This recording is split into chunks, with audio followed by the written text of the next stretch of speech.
চলে আসি আজকের প্রতিবেদনে। আজকের প্রতিবেদনের শিরোনাম দেখে হয়তো কেউ কেউ ভাবছেন যে শেখ হাসিনার দেশে ফেরা নিয়ে মন গড়া কিছু কাহিনী শোনাতে বসেছি আপনাদের। না, বিষয়টা আদৌ সেরকম নয়। শেখ হাসিনার দেশে ফেরার কথা আমি বলছি না, কথা বলেছেন নেত্রী স্বয়ং।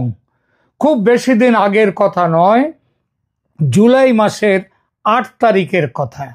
কি বলেছিলেন তিনি এক ভার্চুয়াল ভাষণে, মনে পড়ছে? ঠিক আছে, সংবাদপত্র থেকে সরাসরি পড়ছি তিনি কি বলেছেন সেদিন। একবার আপনারাও দেখে নিন সংবাদপত্রে কি বলা হচ্ছে। এখানে বলা হয়েছে, নিউজ ডেস্ক দৃষ্টিভঙ্গি, বাংলাদেশের প্রাক্তন প্রধানমন্ত্রী শেখ হাসিনা এক চাঞ্চল্যকর সিদ্ধান্ত ঘোষণা করলেন। সোমবার রাতে এক ভার্চুয়াল ভাষণে হাসিনা জানিয়েছেন তিনি শীঘ্রই দেশে ফিরবেন এবং নিজে থেকে আদালতের মুখোমুখি হবেন। তার স্পষ্ট কথা, দেশে ফিরে মামলার মোকাবিলা করব, দেখব কত ধানে কত চাল।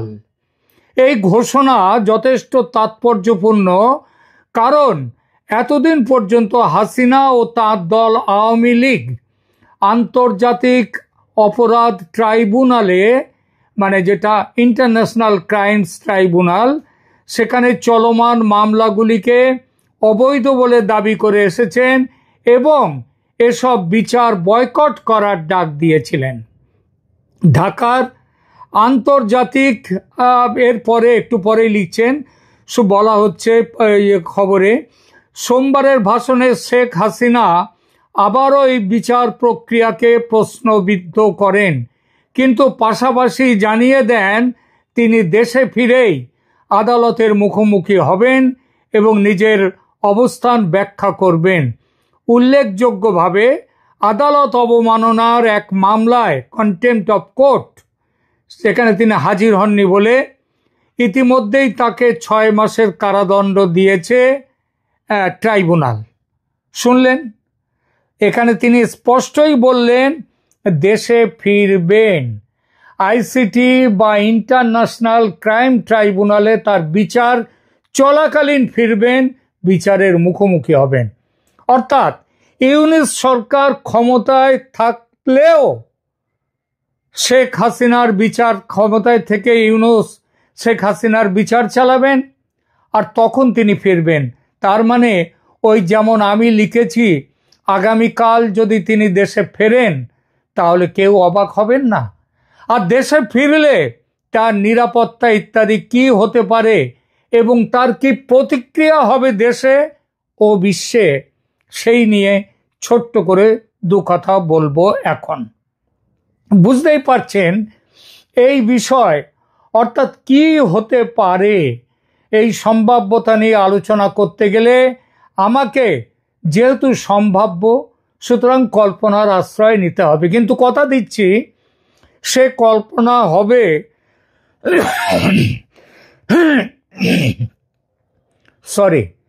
কিন্তু সে কল্পনা হবে বাস্তব পরিস্থিতি বিচার করে, বাস্তবের মাটিতে দাঁড়িয়ে।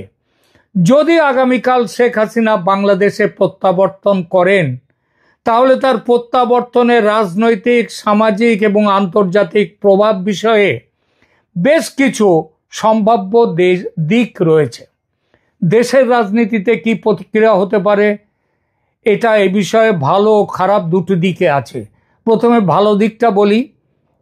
শেখ হাসিনার নেতৃত্বে বাংলাদেশে 1 যুগেরও বেশি সময় ধরে উল্লেখযোগ্য অর্থনৈতিক প্রবৃদ্ধি হয়েছে এবং অবকাঠামোগত ইনফ্রাস্ট্রাকচারাল ডেভেলপমেন্ট, উন্নয়ন সাধিত হয়েছে।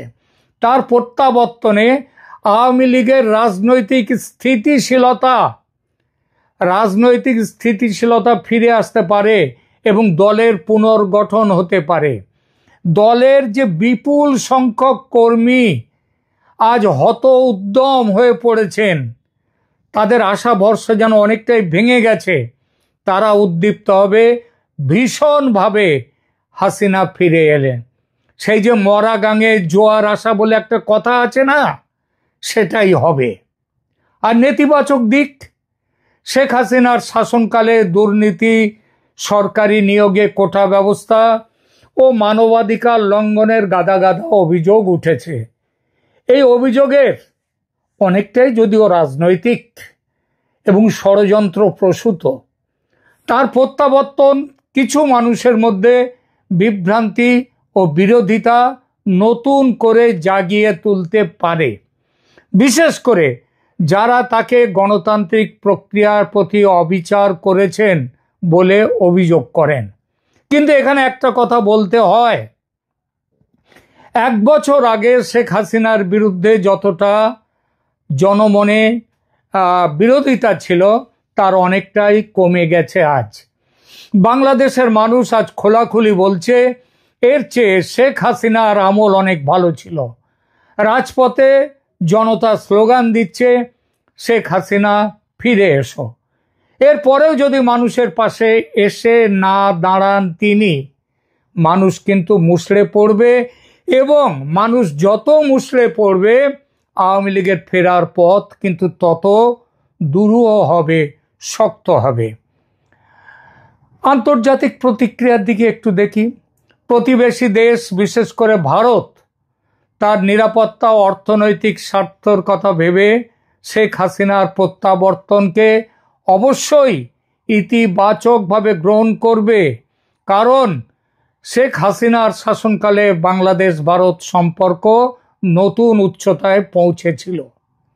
বিশ্বের অন্যান্য দেশ এবং সংস্থা তারা হয়তো শান্তি, গণতন্ত্র, মানবাধিকার পরিস্থিতি নিয়ে তাদের পুরনো অবস্থান অনুযায়ী সমালোচনা করবে শেখ হাসিনার, কিন্তু তাদের প্রিয় পাত্র ইউনূসের আমলে যেভাবে গণতন্ত্র, মানবাধিকার লঙ্ঘিত হচ্ছে বাংলাদেশে, সেটা হাসিনার আমলের তুলনায় অনেক অনেক বেশি। জাতিসংঘের রিপোর্টেও পর্যন্ত ইউনূসের আমলের এই ব্যাপারে তার যে রেকর্ড, সেই খারাপ যে রেকর্ড, সেই রেকর্ডের উল্লেখ কিন্তু এসেছে। এইবার দেখা যাক হাসিনা ফিরলে তার বিচার হবে, তিনি শাস্তি পেতে পারেন। এই শাস্তি বিচার কেমন এবং শাস্তি কেমন হতে পারে সেটা নিয়ে দু কথা বলি। শেখ হাসিনা বর্তমানে বাংলাদেশ আন্তর্জাতিক অপরাধ ট্রাইব্যুনালে আইসিটিতে বিচারাধীন রয়েছেন। সম্প্রতি আদালতকে অবজ্ঞা করার মামলায় তাকে 6 মাসের কারাদণ্ড দেয়া হয়েছে। ট্রাইব্যুনালে তাকে মানবতা বিরোধী অপরাধ, বিশেষ করে 2024 সালের সরকার বিরোধী গণতান্ত্রিক প্রতিবাদের নির্মম দমনের জন্য দায়ী করা হয়েছে। এসব অভিযোগের অনেকটাই যে ভুয়ো, সেসবগুলো আজ প্রমাণিত হচ্ছে। যেসব হত্যাকাণ্ড হয়েছে আন্দোলন চলাকালীন, তার বেশ কিছু যে হাসিনার বিরোধীরাই করেছে, তাদের ষড়যন্ত্রের কারণে যে হয়েছে, এসব তথ্য সামনে উঠে এসেছে। আর এখানেই প্রশ্ন ওঠে, বাংলাদেশে বিচার ব্যবস্থার নামে যে প্রহসন চলছে, সেখানে সত্যিকারের তথ্য প্রমাণ ভিত্তিক ন্যায় বিচার কি আদৌ আশা করা যায়? অবশ্যই যায় না, আশা করা যায় না।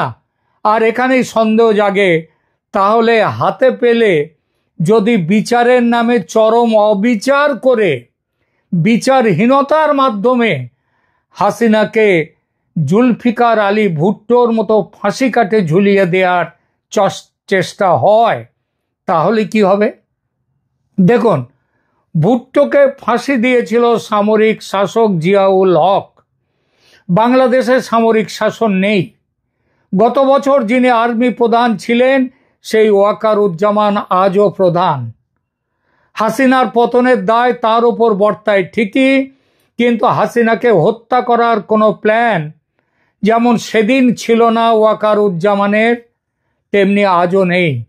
মনে রাখতে হবে, হাসিনার ওপর মানুষের ক্রোধ সেদিন যে উচ্চতায় ছিল, আজ তার থেকে অনেক নেমে এসেছে। এই পরিস্থিতিতে হাসিনার প্রাণ সংশয়ের আশঙ্কা নেই বললেই চলে। কিন্তু বিচারে যদি প্রাণদণ্ড দেয়া হয়, এখানে কথা হচ্ছে ভুট্টো কিসের জন্য প্রাণদণ্ড পেয়েছিলেন? তার এক রাজনৈতিক বিরোধীকে হত্যার দায়ে অভিযুক্ত হয়ে সামরিক আদালতে। বাংলাদেশে শেখ হাসিনার যে বিচারের কথা হচ্ছে সেটা কিন্তু সামরিক আদালতে নয়। ভুট্টোকে আপিল করতে দেয়া হয়নি, কিন্তু হাসিনার বিরুদ্ধে হত্যার অভিযোগ বলে যা আছে বলা হচ্ছে সেটা প্রশাসনিক প্রধান হিসেবে তার নির্দেশের জন্য, এই নির্দেশের জন্য পরবর্তীকালে এই যে মোহাম্মদ ইউনূস, তাকেও তাহলে সেই একই ধারায় বিচারের সম্মুখীন হতে হবে।